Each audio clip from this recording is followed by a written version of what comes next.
Saatnya kita melanjutkan serial drama Korea yang berjudul Rocky Historian Go Hae-ryung. Dan sekarang kita sudah masuk di episode keempat. Di episode sebelumnya, Hae-ryung terlihat bersembunyi karena mendengar Kasim Sambo berteriak mencari pelayan wanita. Dan ketika Hae-ryung bersembunyi itu, dari arah belakang Pangeran Yirim melihatnya. Dan saat Hae-ryung memalingkan muka, ternyata itu adalah Pangeran Yirim. Karena masing-masing dari mereka belum saling kenal, maka Hae-ryung memanggil Yirim dengan Maehwa. Sedangkan Yirim memanggilnya dengan sebutan si burung pipit. Pangeran mempertanyakan tujuan dia datang kemari. Tapi setelah melihat seragam Hae-ryung, Pangeran mengerti jika dia dari kantor titah kerajaan atau petugas sejarawan. Kemudian, Pangeran berteriak memanggil pengawal, namun Hae-ryung menutup mulut Pangeran dengan tangannya. Saat itulah, Pangeran merasa gugup dan canggung karena sebelumnya, Pangeran Yirim belum pernah dipegang perempuan sama sekali. Tak lama, Kasim Sambo datang dan menanyakan perempuan itu. Pangeran Yirim justru menjawabnya dengan mengatakan jika dia bernama Go Hae-ryung atau Maehwa palsu dari kantor sejarawan. Tak lama, kedua pelayan yang dicari datang dan saat akan memanggil Pangeran, Kasim Sambo menyelanya dengan mengatakan jika Pangeran sedang jalan-jalan. Kemudian, Kasim Sambo menarik dan mengantarkan Hae-ryung pergi dari situ dan menunjukkan jalan menuju kantor sejarawan. Pangeran terlihat kebingungan melihat sikap Kasim. Setelah itu, Kasim Sambo menemui Pangeran dan mengatakan untuk merahasiakan jati dirinya karena setiap bertemu wanita itu dirinya menjadi sial. Kasim Sambo kemudian mengatakan jika sebagai pangeran dirinya tidak dapat berbuat apa-apa, tapi sebagai Maehwa dia bisa melakukan apa saja. Sementara itu di kantor sejarawan terlihat beberapa petugas masih pengar karena kejadian semalam, terutama petugas senior yang saat itu merasa sangat pengar dan dia juga dipijit oleh petugas An. Kemudian, petugas Gwije mengatakan jika Hae-ryung melakukan itu dengan penuh dendam. Salah satu petugas itu kemudian mengatakan jika hari ini Hae-ryung tidak akan bisa masuk istana karena dia meminta kepala penjaga untuk melarang Hae-ryung masuk. Tetapi di luar dugaan, Hae-ryung memasuki kantor dan mengagetkan petugas yang sedang berkumpul di situ. Seketika itu, petugas Yangsi memintanya untuk membersihkan perpustakaan bersama dengan teman-teman yang lain. Setibanya di perpustakaan, kedua temannya, Ahran dan Eum-im, sangat senang melihat Hae-ryung datang karena mereka merasa jika semalam mereka diselamatkan oleh Hae-ryung. Mereka pun mengucapkan terima kasih kepadanya. Namun berbeda dengan sikap Sahui. Dia tidak menyukai jika dirinya dibantu. Kemudian dia mengatakan jika memikirkan perasaan orang terlebih dahulu sebelum membantu. Sahui bersikap seperti itu sebenarnya karena gengsi, dan Hae-ryung segera mengerti sikap dari Sahui. Kemudian, mereka berempat akan menuju kantor penasehat. Tetapi di tengah jalan, mereka bertemu dengan wanita istana yaitu si Choi. Dia adalah pelayan utama dari Ibu Suri. Keempatnya dibawa menghadap Ibu Suri dan mereka terlihat sangat gugup saat berada di ruangan Ibu Suri. Kemudian, ibu itu mengatakan jika tugas kalian akan semakin berat karena akan mendapat posisi di pemerintahan sebagai seorang wanita. Ibu Suri juga berpesan jika keberadaan kalian sebagai sejarawan dan tugas kalian bukan untuk membantu raja, tetapi lakukan demi rakyat dan lakukan yang terbaik. Jika dibutuhkan, Ibu Suri akan memberikan bantuan dengan senang hati. Setelah mereka selesai bertemu dengan Ibu Suri, mereka berempat akan kembali ke kantor. Namun di tengah jalan, mereka bertemu anak kecil dan memintanya untuk menemui Ibu Suri kembali. Tetapi mereka dibawa ke halaman belakang dan di sana pelayan Choi sudah menunggu kehadiran mereka.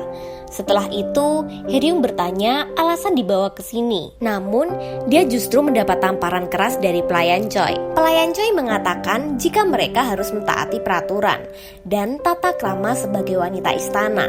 Sedangkan di kantor sejarawan, mereka membicarakan keempat perempuan magang yang tidak datang di kantor penasihat. Mereka merasa keempatnya mulai bermalas-malasan. Namun tak berselang lama, petugas An datang memberikan kabar jika keempatnya dibawa untuk menemui pelayan Choi.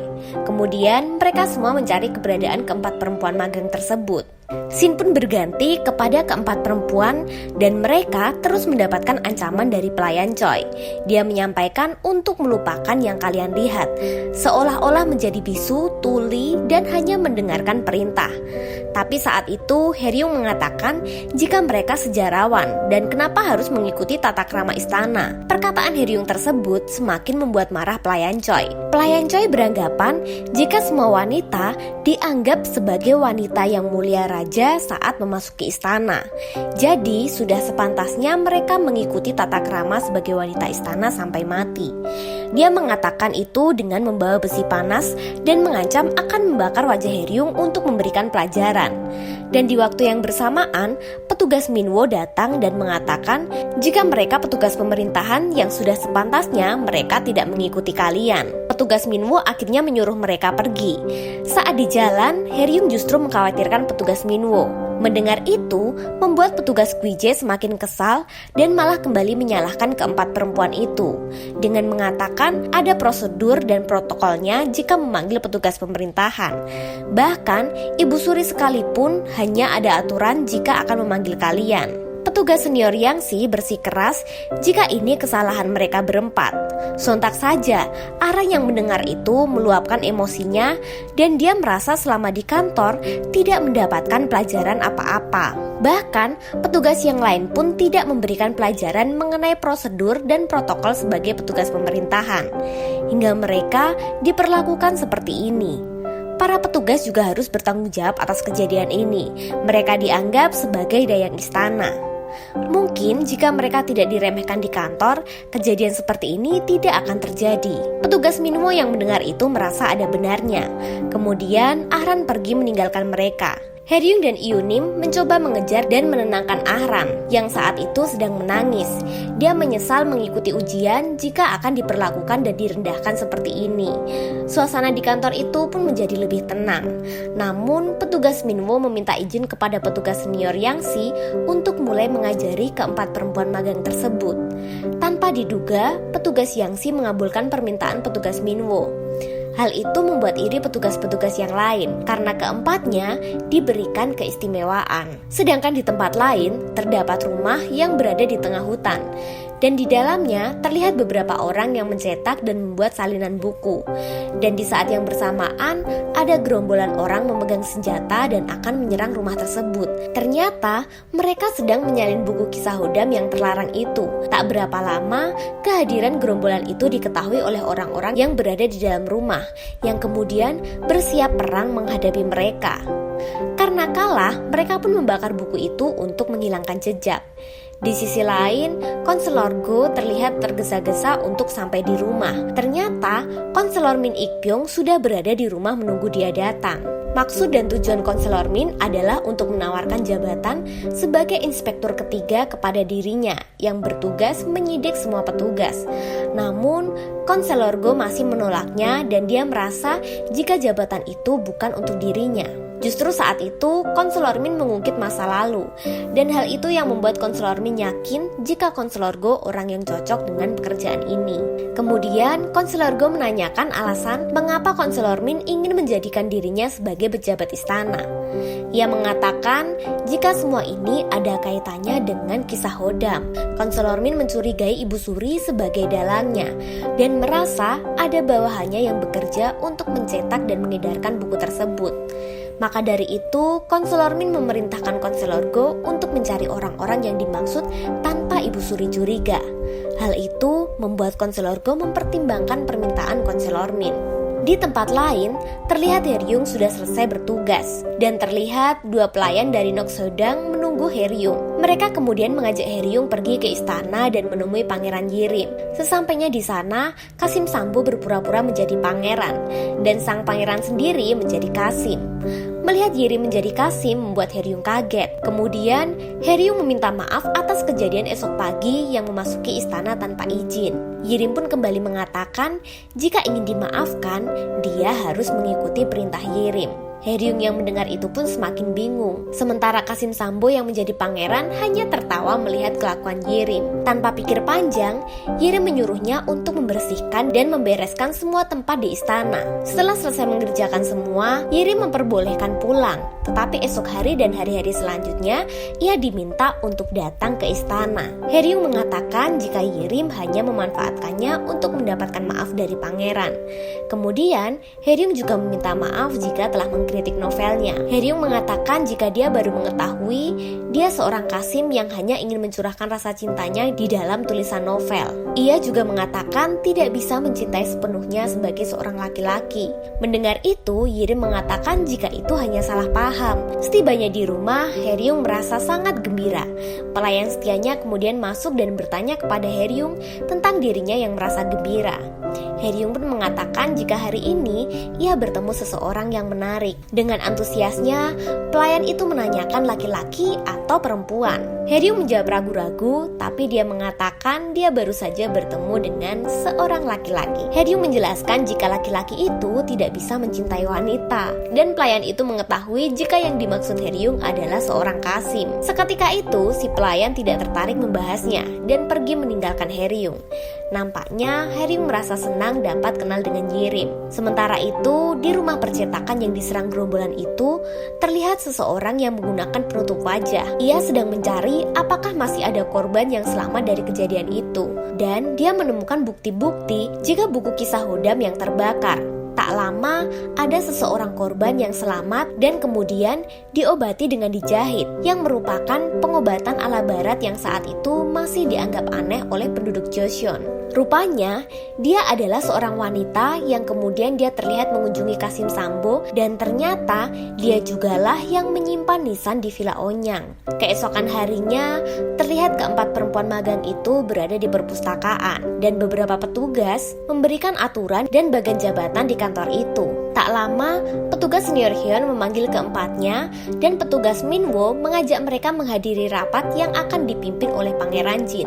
Setibanya di dalam istana, mereka merasa sangat takjub melihat ruangan rapat tersebut. Tak lama, para pejabat memasuki ruangan itu. Mereka tampak tidak senang dengan kehadiran perempuan di hadapan mereka.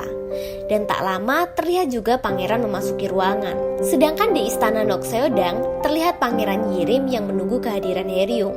Tetapi kedua pelayan itu datang dan mengatakan jika Haeryung mengikuti rapat di istana bersama dengan petugas Minwo. Tampaknya Pangeran Yirim mengenalnya dan Qasim Sambo memberitahukan jika petugas Minwo adalah orang yang cerdas, disiplin dan kaku. Tampaknya kehidupan Haeryung akan sangat menderita karena mendapatkan atasan yang seperti itu. Saat itu pangeran tertawa bahagia karena mendengar musuhnya akan menderita. Kita kembali ke rapat di istana. Di sana, utusan dari Hadong Provinsi Gyeongsang memberikan surat yang berisikan bencana banjir di beberapa desa dan juga terjadi tanah longsor yang menyebabkan banyak korban di desa. Pangeran Jin mengatakan kenapa para petugas tidak mengevakuasi penduduk desa dan pejabat yang berwenang memberitahukan jika sebagian korban bersembunyi di daerah Jirisan dan menghindari pajak militer. Kemudian, pangeran membuat kebijakan untuk menanggulangi banjir dan bantuan makanan yang dipimpin pejabat setempat, serta mereka tak perlu membayar pajak untuk sementara. Mendengar hal itu, para pejabat merasa tidak setuju. Mereka menganggap masyarakat desa itu tidak patuh dan tidak setia kepada negara karena tidak membayar pajak. Konselor Min pun mengatakan jika pajak militer adalah kewajiban setiap warga negara. Hal itu menunjukkan kesetiaan rakyat kepada negara. Namun perkataan para pejabat itu pun disanggah Pangeran Jin dengan mengatakan jika memang pajak wajib bagi setiap negara, apakah kalian para pejabat juga membayar pajak? Hal itu tentu saja membuat para pejabat terdiam. Tapi salah satu pejabat justru mengatakan jika pajak militer memang untuk para petani. Pangeran Jin kembali mengatakan bahwa sudah sepantasnya raja memberikan rasa aman dan kemudahan kepada rakyatnya di masa sulit seperti ini. Karena itu adalah kewajiban seorang raja. Tak lama, ayahnya Raja Li datang dan menghentikan sejenak rapat itu. Ia memerintahkan pangeran keluar dari ruangan, yang tentu saja membuat kaget para sejarawan wanita di ruangan itu. Kemudian, sang raja memutuskan untuk mencopot pejabat Gyeongsang dan segera menangani bencana alam tersebut. Seiring dengan keputusan Raja Li, rapat itu pun kemudian diakhiri. Dalam perjalanan pulang, Im dan Ahran mengatakan jika para pejabat selalu memberikan komentar di saat pangeran berbicara. Kemudian, salah satu sejarawan senior mengatakan jika itu memang tugas para konselor dan mengingatkan tindakan raja yang sewenang-wenang seperti hari ini. Kemudian, Haeryung memotong pembicaraan itu dengan mengungkapkan pendapatnya. Ia mengatakan Yang Mulia hanya ingin membantu warganya dan hanya melakukan tugasnya. Namun petugas Minwo mengatakan jika pendapatnya tidak penting. Dia mengatakan jika petugas sejarawan ialah orang yang mencatat yang mereka lihat dan mereka dengar. Jika mencatat pemikiranmu dan pendapatmu itu hanya akan menjadi jurnal buku catatan sejarah. Hal itu membuat Haeryung hanya terdiam. Setibanya di kantor, mereka berempat diminta untuk memperlihatkan catatan selama mengikuti rapat di istana. Dan ternyata tulisan mereka tidak dapat dibaca.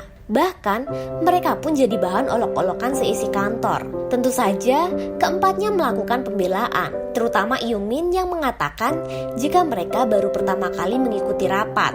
Dan dia juga tidak dapat mengenali para pejabat saat berbicara. Tak lama petugas Minwo datang dan memeriksa tulisan mereka. Kemudian mereka memberikan buku tentang biodata dan gambar para pejabat yang berwenang di istana. Hal itu pun membuat mereka senang dan dapat mengenali nama-nama para pejabat dan mempelajari tugasnya. Sementara itu, di istana Nokseodang terlihat Pangeran Jin mengunjungi adiknya. Di sana, dia ingin ngobrol dan beristirahat sejenak karena merasa penat.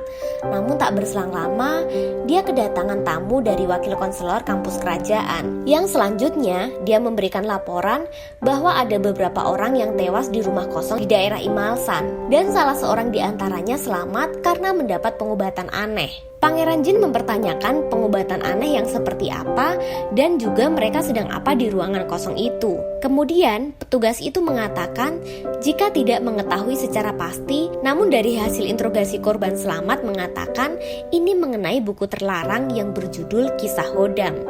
Secara tak sengaja, Pangeran Yirim yang mendengar petugas dan kakaknya membicarakan buku itu kemudian masuk dan menanyakan mengenai isi dari buku itu. Di tempat berbeda, terlihat konselor Min mendapat laporan dari salah satu bawahannya. Ia mengatakan jika para tersangka di rumah kosong di daerah Ilma Alsan masih ada yang selamat karena mendapatkan pengobatan dan perawatan yang aneh. Kemudian, konselor Min memerintahkan untuk menghabisi saksi yang masih hidup. Setelah kejadian itu, petugas senior sejarawan mengajak para juniornya untuk melakukan otopsi pada para korban Imalsan. Mereka pun mencatat sebab-sebab kematian mereka. Setibanya di ruangan otopsi, mereka mencatat didampingi petugas yang memeriksa kondisi jenazah. Tak lama, petugas senior yang datang. Haeryung kemudian menanyakan kondisi korban selamat karena pengobatannya aneh.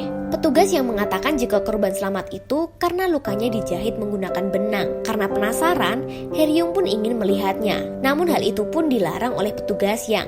Kemudian mereka pun meninggalkan tempat itu.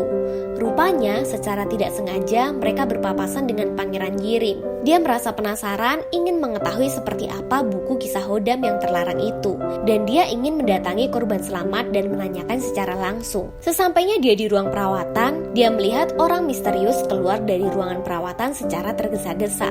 Hal itu menimbulkan kecurigaan kepada Yirim.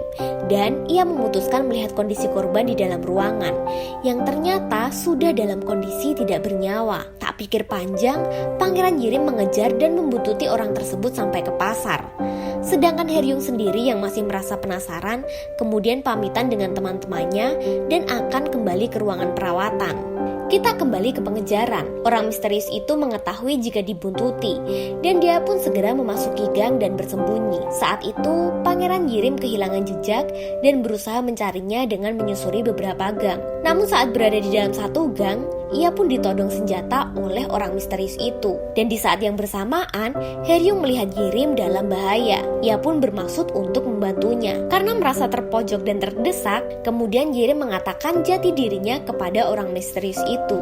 Dengan mengatakan jika dirinya adalah seorang pangeran Joseon yang bernama Pangeran Dowon Yirim. Mendengar itu, Haeryung pun menjadi terkejut. Lalu, bagaimanakah cerita selanjutnya? Kita tunggu di episode selanjutnya. Kamsahamnida.